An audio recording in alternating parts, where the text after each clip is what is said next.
Hi. Alright, hello guys, welcome back to my channel. If you're brand new here, my name is Nikki and this is my book nook. And guys, I am so excited to do this book review today. I feel like it's been a minute since I just sat down and talked about one book, but I knew about halfway through this book there was no chance I wasn't gonna do an entire video dedicated to it because I just had so many thoughts. Today we are talking about The Invisible Life of Addie LaRue by V.E. Schwab.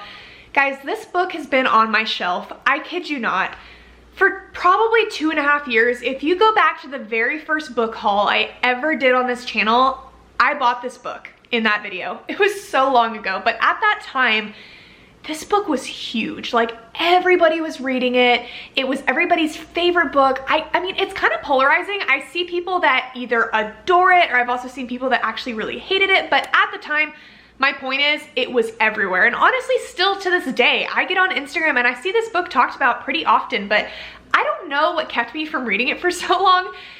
Honestly, I think I do actually. Probably because it's a hardback and I hate hardback books. They hurt my arms, okay? They're heavy. I think that's the only reason why it took me so long to read it. But I just like randomly was in the mood recently. I was like, I kind of want to try that Addie LaRue book out. Also, I feel like when the hype has kind of died down a little bit about a book that's super popular, I'm almost more willing to read it because I don't feel like I'm going to go into it with this frame of reference of like, you have to love it, everybody's loving it. And guys, I'm so happy. I'm so happy that I waited. I'm so happy that I finally read this. I'm also kind of mad at myself that it took this long because I really loved it. The concept of this book is so interesting. Like, I knew briefly what it was about. Like, I knew the basic concept and I thought like I understood it, right? I thought like, oh, okay, whatever, like that makes sense, but there's so much to it and it's just so fascinating. And Addie is just a girl after my own heart. I really love books with female characters that I just feel like I really relate to, books that really just like speak to my biggest fears and insecurities, and you know, books that are about like the meaning of life and how time is limited and how you're really meant to spend it and what's most important. Like, I eat that shit up, and this book was very much about that. So yeah, obviously I loved it. It also had like a little touch of fantasy to it. It wasn't like a full-blown fantasy, I guess. I don't know, I guess in a way it was, but it wasn't super, you know, it wasn't ACOTAR. There weren't like fairies and werewolves and vampires and things like that in it, but I have really been in a fantasy slump recently. I just haven't been in the mood at all to read fantasy books, so this was the perfect way to kind of like dip my toe back in the water and be excited about books that include like magic and, you know, supernatural things and dark forces and whatnot. So I'm like, am I slipping back into my fantasy phase? I don't know, we'll see, no promises. But anyways, I'm just rambling. Let's talk about what this book is about. As always, I will do my brief sort of synopsis for the people that haven't read it yet without spoilers. I won't give anything too serious away, and then at some point I will say, okay, I really need to talk about this book. If you haven't read it yet, please exit. But yeah, guys, let's get into it. So this book, as you might be able to expect, follows a girl named Addie LaRue. Adeline is her full name, and she was born in France at the very end of the 1600s, like 1690, something like that. She's a very old soul, and we get to meet her at the very beginning of that story, and you just learn right away that Addie is just not like most girls. You know, she was born in a time where girls very much knew their place. They were meant to, you know, age to a certain age and then get married, have kids, and be a wife and be a housewife, take care of the house. End of story. That is what you do, and you don't really have dreams, you don't really have aspirations, you don't really have any intentions of leaving this small town where you're from in France. That's just how life is meant to be lived. But Addie never really saw it that way. She always had like this desire and love for adventure and exploring and wanting to see what's out there. She wanted to leave a mark on the world, and so, you know, she liked the idea of love, of falling in love, but that's just not really how it was then. A lot of times people got, you know, assigned to someone to marry, and that's just how it was, and that's not something that she wanted. And she kind of always feared the day that she was going to grow old enough that that was going to be pushed on her, and of course that is what happens. She waits long enough to get married that it is no longer acceptable, and her family is like, Addie, you gotta marry this man, I'm sorry. And she is just losing her mind, is not okay with it, doesn't love this man, cannot fathom the thought of her life just being over now and her just belonging to this man and just like being his property and, you know, having his children, taking care of him when she doesn't even know him, doesn't even love him. Like, she just sees so much more for herself than that. And, you know, Addie has been aware, like in this story, there are gods and, you know that you can pray to the gods, but there are good gods and there are bad gods. And she's always learned growing up, the main rule is to never pray to the gods that, you know, listen in the night, is kind of the very broken way that I said that phrase. But Addie is desperate at this point. It is the night of her wedding. She has gone on the run. She cannot marry this man. And she is literally giving up every last offering she has, praying to any god that listens. And the God that answers her call is not the God that she was looking for. And this man appears to her, this demon devil of some sort. You don't even really get an explanation of what he is. He's some sort of like celestial godlike being, and because he is that type of being, he can take the form of anything that he pleases. And so he chooses to take the form of this man that Addie has always pictured in her mind as kind of like her dream man, and this man that she's always envisioned to be the one that she would marry if she were to ever marry someone. And he was kind of her imaginary friend growing up. She's just always had this vision of this man in her head. So this man appears to her looking like her greatest dream, and he is here to fulfill her wishes. And he asks her what she wants. She doesn't even know what she wants. She just knows that she doesn't want to marry this man, but if he's gonna help her, she has to have a wish. And her wish is that she just wants more time. He asked her what she wants in the world, you know, what she wants the most, and her answer is time. She wants more time. She doesn't have enough time. She needs to see everything she wants to see and do everything she wants to do. So this man, demon, God, whatever you want to call him, grants her wish. He'll give her, you know, however much time that she wants. The only stipulation is that he gets her soul whenever she is done living. So he basically grants her immortality. She's going to live as long as she would like to live, until she is ready to be done. And she obviously agrees because she is desperate.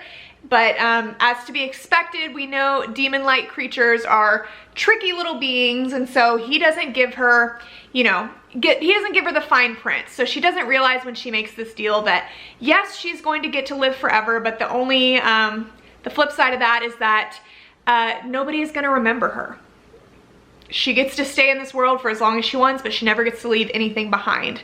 So the way that this works basically is Addie can go about and do anything that she wants. She can meet anyone that she wants, but the second they leave the room, the second they fall asleep, the second they really so much as turn away from her, when they turn back, they're not gonna remember her. They're not gonna recognize her face. They're not gonna know her name. She is kind of like cursed to this life of getting to live forever, but kind of forever being alone because nobody remembers her. And along with that, I mean, she can't say her name. She can't write her name.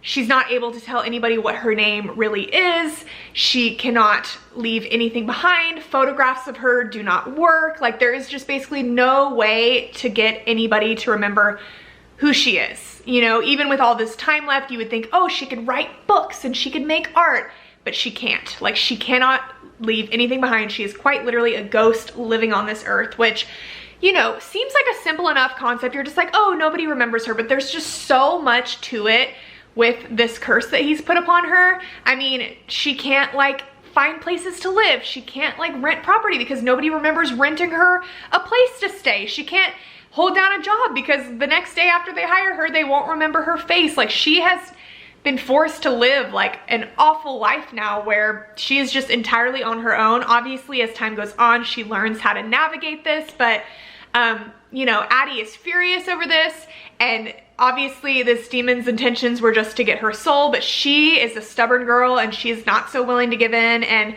you know, even though this is not ideal, she got what she wanted, and she has every opportunity now to travel the world, see it all, do as much as she wants. So Addie lives her life with this sort of demon kind of tormenting her, coming back on the anniversary of her, you know, making this deal just about every single year to, you know, ask her if she's done, ask her if she's ready to give up, ask if she's ready to hand him her soul.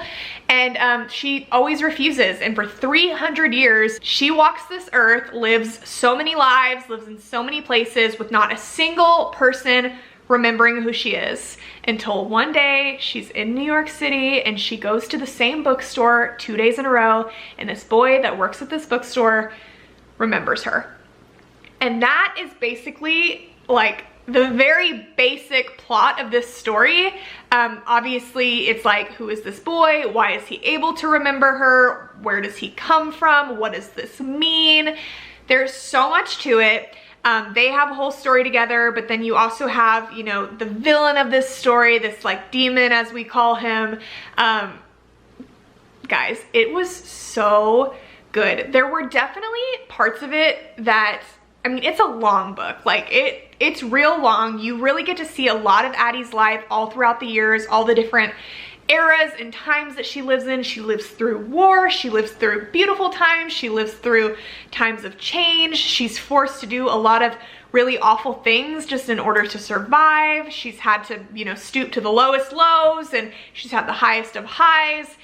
You really get to see her entire life, and you really get to see this battle she's going through with this, you know, demon god of sorts, and then now present day, her living in New York. You get to see her navigating life as we know it, and you know, meeting this boy that actually remembers her. And I won't get into that. I won't get into him because that's really like the vast bulk of this story, but I really did like it. There were definitely some parts of it that were slow, and I will say that.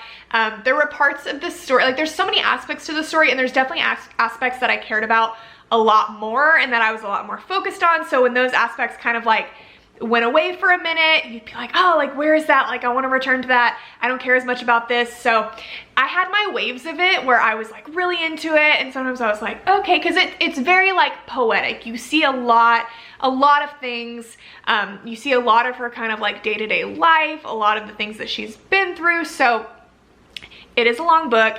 It does have slow parts, but overall, like the message of the story, who Addie was as a person, this like love of life that she has, this fear that, you know, she won't get to see it all, this just like desire to travel and, you know, just experience everything, and this just fear that she had when she made this deal of like just thinking that she was wasting her life. Like I very much can relate to that. I'm always a person that is like, you know, has this internal clock and is thinking about time running out, and as I'm getting older, and like nothing stresses me out more than, you know, just thinking about how short life is and trying to, you know, figure out if I'm living it to the fullest. I feel like I've gotten a lot better about that in the last like couple of years, but it's always kind of been my biggest fear. It's just that life is too short. So Addie is very much someone that I connected with and really loved, and she was such a badass. Like she was not willing to back down from anything.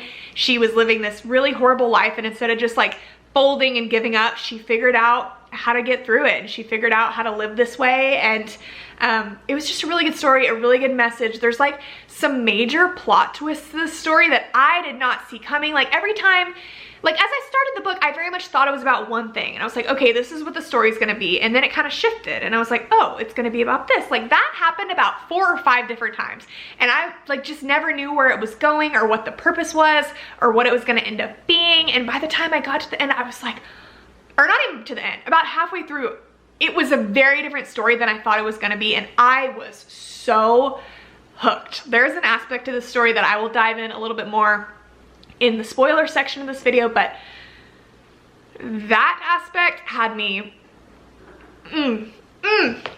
eating out of the palm of this book's hand. I was so into it. I can see now why this book is polarizing, because again, I've seen the vast majority of people that I've seen read it love it, but I do know a handful of people that really disliked it, and I can understand that because of, like I said, you very much can think this story is about one thing, but it's actually about the other, and there very much could be 2 different teams of what you would want. So I can very much see if it did not go the way that you wanted, you wouldn't be happy. Also, the ending is one of those endings that isn't super like set in stone, finite. Like it's kind of a little bit open-ended, and it leaves you with some questions, which I love that kind of book personally, but there's a lot of people that don't love that. So I can see how, you know, that might not be their favorite, but overall, I loved it. Like I said, you know, it's fantasy, but it's not overly fantasy. It's got one of the best villains I've ever read in my entire life. The tension between this man and Addie was incredible. So good. Like, he was just everything. So yeah, if you're looking for something a little bit different, I would definitely recommend checking this out. I know I'm like 3 years late to reading it, but it's never too late. So check out this book. At this point, if you have not read it, I'm gonna need you to leave because I want to dive a little bit deeper. Oh my God, you guys. Luke. That is all I have to say. This man had me dying. I was so obsessed with him. Also, just visually, the way he was described, the black curls and the green eyes. I'm already dying over that, but just like, again, the tension between the two of them, the way that she was so stubborn and wouldn't give in to him, and the games that they played, the back and forth, the mind tricks, you know, the sort of like love-hate relationship that they had for one another. It was so fun to read, and every time he appeared, every time I heard Adeline, like, I was just like, ah, wanted to scream. I was so obsessed with him. I had no idea, honestly, 'cause I really didn't know anything about this book. Like, I've seen so many people post about it, but it's one of those things where I've owned the book for so long, when I see a post about it, I don't like read the review. Like, I look at the picture, I'm like, cute. I try to generally skim and see, like, did they like it or did they not? But I have not looked into details, so I didn't know what it was about. Like, I figured that there was a guy in the story, but like, I did not know that she was gonna have a thing with this man that cursed her, this demon, this god, whatever he is. Had no concept. Obviously, when he appears, you know, they like kiss to seal the deal, whatever. He's hot. He appears as her dream man. But I kind of thought that was gonna be the end of it. Like, I did not really think he was gonna like continue to make reappearances. I just didn't think, as much as I was here for it, I just didn't think that was the vibe. I didn't think that they were gonna have like a relationship between the two of them, especially because, like, you know, just based on the super brief synopsis about, you know, one day a boy remembers her. So once, you know, Henry remembers her, you just assume it's going to be this love story between them. And frankly, Henry didn't really do it for me. I was obviously fascinated by, like, why is he able to remember her? Like, what's going on here? Where does he come from? Like, what's his deal? Like, that very much interested me. And so that's what kept me interested in their story. But like, romantically, I wasn't really that into it. I liked that she, for the first time in 300 years, got to like be with a guy that actually remembered her. Like, that was really sweet. I was like, I cannot imagine. But like, after their initial kind of like getting together, going out, I was like, okay, kind of bored of Henry. And then once it's obviously revealed that, like, y'all, when she was like, why do you believe me, after she told him about her curse, and then he said, you know, because I made a deal too. My jaw hit the floor. I don't know if I'm just dumb. I did not see that coming at all. I didn't know why. I didn't really have an idea. Like, I was like, obviously there's some reason why he is able to remember her and she's able to like tell him her name and stuff. But I didn't think that was why. And so when he said that, I was like, oh my God, like, oh my God. But I will say, like, once it went into the whole like kind of tangent about Henry and his story and his deal that he made and how he like didn't feel good enough and didn't feel loved, like, I don't know. I didn't like connect with Henry in the way that I did Adeline. I just felt like, I don't know. I felt like he was a little whiny. I'm like, okay, your family, your siblings kind of like know what they want to do more than you do, and you know, your girlfriend broke up with you. Like, I'm sorry. I wasn't like feeling so bad for him. And especially to the point that, you know, he made this deal over that. Like, it just, I don't know. Obviously, he was having mental health struggles. That is a very real thing. But I'm just saying, like, on an enjoyment level, I vibed more with Addie's story. So I didn't really care about like all the details about Henry as much. And once it became kind of apparent that, you know, there was tension between Addie and Luke and things were gonna happen there, I was just fully invested in that. So like, when her and Henry were like dating, I was just like, okay, where's Luke? When's he gonna reappear? Especially when, like, you know, we realized that her and Luke had some sort of falling out and they hadn't spoken in like over 30 years. I was like, what happened here? Like, I was just waiting for that flashback. Also, random side note, when Henry was like judging Addie for stealing and stuff, and he was acting like, you don't need to do that. Like, he was acting like he was gonna support the two of them on his like bookshop store money, you like, it's not gonna happen, first of all. Second of all, I just like, why? She has to do what she has to do. How else did he expect? Whenever he's like, where did that money come from? Where do you think it came from? You know she's not able to have a job. She can't keep a job. Nobody remembers her. Like, I just thought him asking her that was just so, like, rude. Like, I'm just like, where do you think, like, you know where it came from. You know she had to steal it. You know this is the life that she has lived for 300 years and it's not something that you could possibly relate to. Like, is she just supposed to go starve in the gutter? Like, sis needs money. She's gonna steal it. Like, I just didn't get him, like, being so upset over that and trying to make her feel bad. So I was pissed with Addie. I would have ran out the door too. Screw that. I don't know. But yeah, I loved it. I loved Luke. I loved the ending. I mean, her kind of like sacrificing herself for Henry to get his soul back, probably wouldn't have done it, but also I would have just given in to Luke anyways. I liked the way that it ended, where it was kind of open. It kind of made it seem like, you know, she's planning to be with Luke and they're gonna be together, but like she's gonna wait for her moment to strike and she's gonna get back at him. And she kept saying like, I don't love you, I don't love you. And it's like, obviously she has a point. The demon man is very selfish and only cares about himself. And if he did love her, he'd set her free, blah, blah, blah, blah, blah. But like, his whole rant about, I don't, like, love is need. Like, I need you. It's not that I want you and I want you to be happy. Like, I need you and I cannot live without you. So no, I can't let you go. Like, that whole spiel, I was screaming. I was screaming. Like, him falling in love with her and like her being able to stand up to this like terrifying creature and him just be like on his knees for her. Ate it up. Absolutely loved it. I absolutely loved them. And the ending, you know, I kind of like, I had to sit on it for a few days and figure out like what I really thought about the ending, and her saying that she was gonna, you know, hit him where it hurts and wait for her moment to strike and all this stuff. I think at the end of the day, I think they love each other. I think she loves him. I think they kind of bring out the worst in each other and the best in each other. I think it's kind of just like a toxic relationship, but it's like they both need each other to feel alive. And you know, she can live now. Oh my god, didn't even brush on this yet, but the whole thing about like Henry writing The Invisible Life of Addie LaRue, that stuff makes me scream. Like, when a book is within a book and like you realize that the book you're reading is like a book that only exists in the world of the book, like when that happens, that is one of my favorite things ever. Like, it literally blows my mind every single time. I always think it's so cool. Like, it just hits. Like, some people might think it's cheesy and be like, oh my god, roll their eyes. I eat it up. I love that. I thought it was so cool that, you know, the idea that we're reading her story that she kind of told to Henry that he wrote down for her because she wasn't able to write it herself.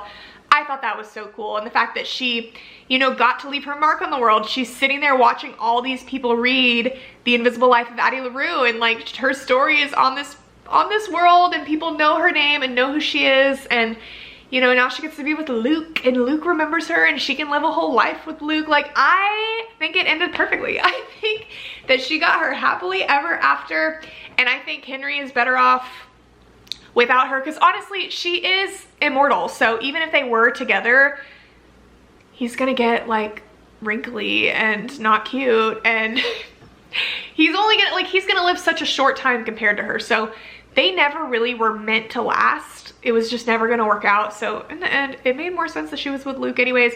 But I can see, I can and I can't, because I didn't feel that way. But if you were into Henry, if you were into their like sweet love story, if you didn't want her to like be with the demon, so therefore if you're just a sane person, I get how you could like not be into it. But I really loved it. I really, really loved it. I thought the concept was so interesting. Like, when people come up with stories like this, I'm like, how did you do that? Like, all the nuances to it, like all the research I'm sure that she had to do about all the different places that she lived in, all the time periods. Like, I just can't imagine. It was just epic. Like, that's the only way I can think to describe it. I just thought it was super cool. I loved Luke. I'm gonna be dreaming about Luke. I don't know that I've read a villain that I loved as much as him, you know? Like, I'm sure I have, but he really did something for me. I was really into it. But But yeah, guys, I think that's all I have to say. If you read The Invisible Life of Addie LaRue, I would love to hear all your thoughts down below. If you have any other books that are similar to this that you would like to recommend me, I'm not promising that I'm going to jump back into fantasy. I'm not promising that, but I could be persuaded if you have something similar. But yeah, guys, that is it for me today. Thank you so much for watching, and I will talk to you very soon. Bye.